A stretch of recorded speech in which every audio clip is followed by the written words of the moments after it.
Coogs house. Listen, that Auburn game stung, but Houston Cougar basketball gets redemption, kind of.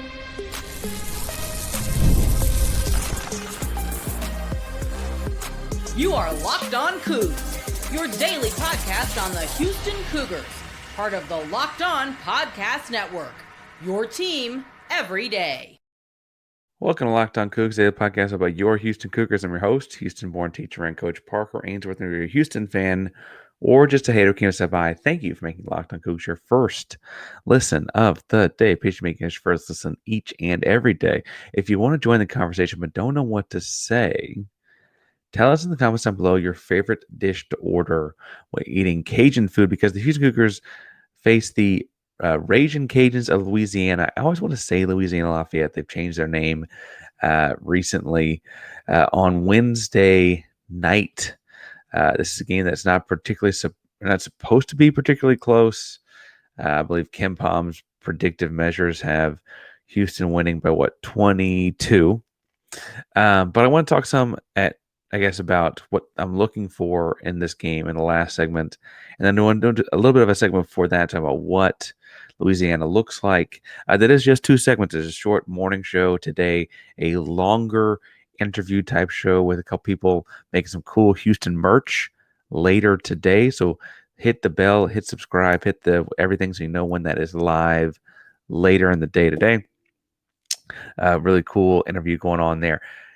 This morning, we're talking about Houston getting ready for Louisiana Raging Cajuns, and Louisiana's 1-1. They lost to Kent State on opening night of the season, and they beat UT Dallas over the weekend. I believe UT Dallas is Division III school, but I'm not completely positive. Either way, that's their one win over at Louisiana. Now, they've got some talented players on this roster.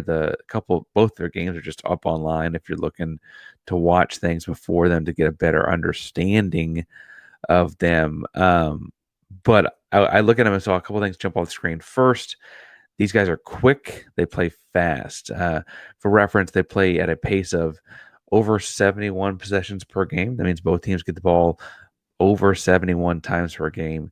Houston, in their first two games, is averaging 66.4 possessions per game, so less than 66.5 possessions per game across the two. And so that's noticeably faster. I mean, just two possessions can feel a lot faster. And so that's noticeably faster for Louisiana. That's really driven by their guards. Kentrell Garnett is a 6'1" explosive guard. He has done a pretty good job of shooting it from behind the arc thus far this season. He's 4-5 on the season, is low volume, etc. But I do think that that's something to keep an eye on. He's listed just 6'1", a $165. Not a big guy, but he's probably actually closer to 5'11 and a half, right? Not a big guy, long arms, explosive, and shoots the ball really, really well. Got to kind of know where he is in the court at all times. I wonder if he's an LJ Cryer matchup from a size perspective and a one-job perspective. We'll see. The other guard I was impressed with as far as speed goes was Christian Wright. Christian Wright's a 6'3", more traditional shooting guard. He does a really good job of controlling that pace. They speed the ball up a lot, obviously, in Louisiana, playing that many possessions per game, but he has a really good job of knowing when to start and go, when to go faster, when to go slower, and those kinds of things. So really impressed by him in the two games of film I saw. But Christian Wright's probably, to me, going to draw because of the 6'3" ball-dominant guard perspective. Probably going to draw with the Milos Uzan matchup. Uzan's got length. He's got strength. Also, the mind of a point guard. You're kind of looking for the same kinds of things. I think that it's a really good matchup for him. At the small forward-ish spot, they run a guy named Kendall Davis. Kendall Davis has shot a lot of threes, has not made a lot of threes yet this year. He's 6'5", 200 pounds. I think Emmanuel Sharp gets that matchup. I think it's pretty simple. They're big guys down low. I think let me go through this. I think Zeke Cook is going to get as a true traditional center. I think he'll get JVR. He's only 6'6". He's very active.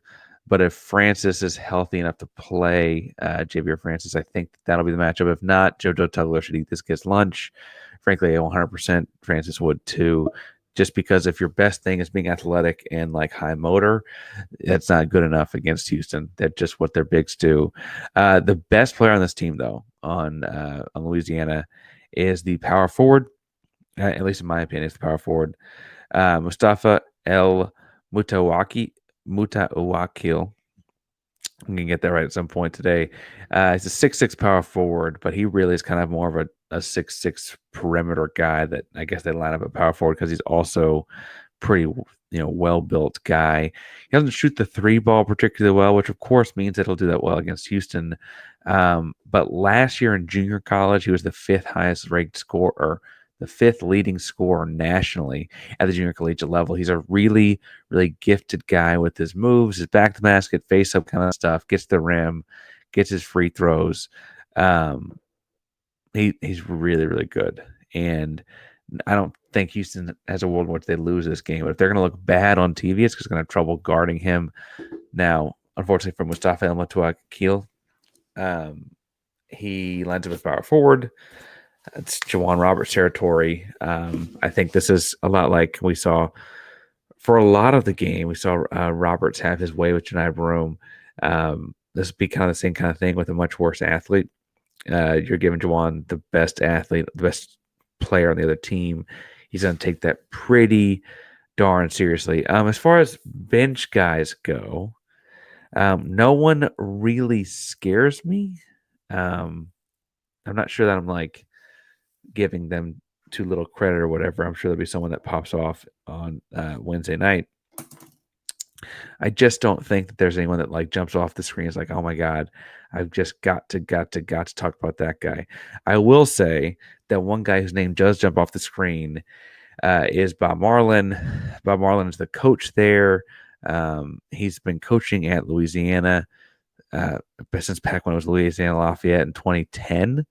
Before that, he spent about a decade-ish, it looks like, maybe a little longer, at Sam Houston State. Very acquainted with the area, to say the least. His teams always play super aggressive, great guard play. And by that I really mean more like share the basketball kind of guard play, not like everyone can dominate one-on-one kind of guard play. And so it'll be a good matchup for Houston in a lot of ways. And I want to spend some time in a second segment talking about what I'm looking for with the Cougs in this game because it should be a win. Spoiler. But before we get to that, I remind you that today's show is brought to you by Game Time. Best place to get tickets. All you got to do is download the app. You can check out tickets for a concert, comedy show, theater, sports, whatever.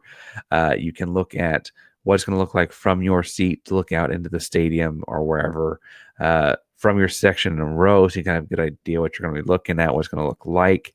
All in pricing means that you're never surprised by anything when you check out. All kinds of great features, but I personally think the best is 110% back for if you can find the ticket in the same section and row for cheaper somewhere else, right? They credit you back 110% of the difference.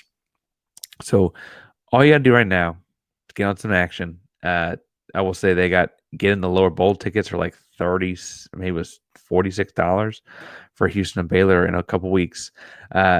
Go to the Game Time app, download the Game Time app today, create an account and use code LOCKEDONCollege for $20 off your first purchase. Turn to apply again, create an account, redeem code LOCKEDONCollege for $20 off your first purchase. I will say $20 off of a $46 purchase means that you can get in a lower bowl for $26. Download Game Time today. What time is it? It's game time. Park Ranger Locked on Coogs doing a shorter, bonusy feeling and length episode this morning. The afternoon episode is a little bit longer to interview with guys that are making some really cool Houston Cougar merch. So if you tune into that, I want to give a couple of alums working on merch a listen. This game for Houston, Louisiana, is not one that they're gonna lose. Spoiler, I don't mean to ruin the fun here. But when you play those kinds of games, it's important to have things you're looking for as a coach, fan, or a person sitting here talking to a microphone at night. because as you watch this game get away from Louisiana and so on, you want to kind of figure out certain things that made you get better that day, right? And so I think based on his press conference or media availability earlier this week, Sampson admits that he's going to need to get some other guys in the game for spurts. It sounded like when asked directly, he addressed like, I probably should have played Mercy Miller more. Now I can't tell how genuine that is. It sounds like anyway. You can go listen to the interview, but would be interested to hear your thoughts on it as well. I don't think he's necessarily saying he would change what he did. I'm saying, maybe they thought about it more beforehand or something like that, or maybe they would have, anyway. It's always easy to say when you lose by 6 that a high score would have helped, and Mercy Miller's a very high score and a good score right now, and so that's just the next part of his games and the defensive side. But after all that, I'm looking forward to this weekend, seeing who rotates in when and how. When does, if Francis starts, Tugler come in? Does Arsenault see the floor, etc.? Both those guys are a little banged up right now. Francis has this groin thing that it might have tweaked on Saturday against Auburn. You got Terence Arsenault was apparently like feeling pretty tight and like, in his Achilles area, which is not great because he just had that surgery and recovery over the last almost year at this point. So that's always a little bit scary. I want to see who's on the floor and when, who's healthy enough to be on the floor and when, and all of that jazz. I also want to look at in the rotations what kinds of options they're looking to work through at the backup point guard. It's been a problem for a couple of years now. Jamal Shedd covered a lot of it up because he could play 30 minutes a night if you asked him to. But what's going to happen? I'm not saying, obviously, your backup is your backup is your backup. Your backup point guard is not as good as your starter, or they wouldn't be the backup, right? But how you can develop that person to be competent enough to run an offense, even if it's not as effectively as Milos Uzan or Jamal Shedd perform or whatever, right? That's kind of the goal of this. As far as other things I'm looking forward to seeing out of Houston, the bounce back. Probably the worst thing can happen to Louisiana for Louisiana is that Houston lost that game to Auburn. And so I'm sure they're, let's just say, walking into the arena pissed Wednesday night, right? So with all that said, obviously, this is a pretty large margin victory for Houston. Offensively and schematic kind of things I want to see them work into. I want to see what they look like with LJ on the ball, but I also want to see what kinds of isolation opportunities they can give Emmanuel Sharp. I think getting him attacks at the basket early makes his jump shot better late. That's my unofficial, unresearched diagnosis on things with him. I want to see if the hurt guys are healthy enough to come back, and they could suit up on a game day. It kind of would add some intrigue to things like a lower leg injury and stuff like that. And last but certainly not least, I also look forward to seeing what polo that Kelvin Sampson is wearing, because that's always a fun polo watch is always fun. I'm also looking forward to, on Wednesday night, watching what Houston does in different actions as people start to adjust to Milos being such a prolific scorer. He didn't get a chance to do that in Oklahoma, and so now he's getting that chance some when the ball's in his hands, because Sampson's a lot more, here's some concepts, here's what I think would work, and takes his hands out a lot, right? The offense is pro-centric in that way, right? It's constant conversations, not hard and fast rules. Anyway, when I look at what Houston's doing offensively, well, I understand that it's maybe doesn't have the hard and fast rules. I would like to see some of the star guys get real run, real clock against an opponent and kind of give us an idea of what that looks like, right? That dialed in effort and focus looks like. Now, this one's going to be a fun one for a number of reasons, but Coach Marlin being an area legend, Sampson paying homage to that the other day, with all the different things going on around campus for football game this weekend being crazy late on Friday night. If you can't get to Arizona, you got to watch on TV. It starts at 9:15 local time. Bowl eligibility and the way that can wear things down as well. And those are all fun topics to talk about different times. In this basketball game, I think we've got to focus on the qualitative, not the quantitative. And that frankly, as a basketball person myself, a lot of fun, right? Just saying, well, so-and-so scored 12 points is really lame to me. Figuring out kind of how they did it, what they did, what they took advantage of. That's always been kind of my cup of tea in basketball. What I like, I guess, should say not my cup of tea. I didn't always like tea, but, does Houston get back into more of these same kind of actions over the weekend? That'll be or over Wednesday night and into the weekend. I think that'll be really important as well. And so as I look at this, there's all kinds of reasons to tune into ESPN Plus 7 o'clock local time on Wednesday night and check it out. This game's going to be a fun one because we're getting back on track in a lot of different ways. Now, Locked On Coogs, your daily podcast on all things Houston Cougars. We will be live after the game. That'll also serve kind of as Thursday morning show. So if you're looking for a show Thursday morning, it might have come out a few hours earlier than that.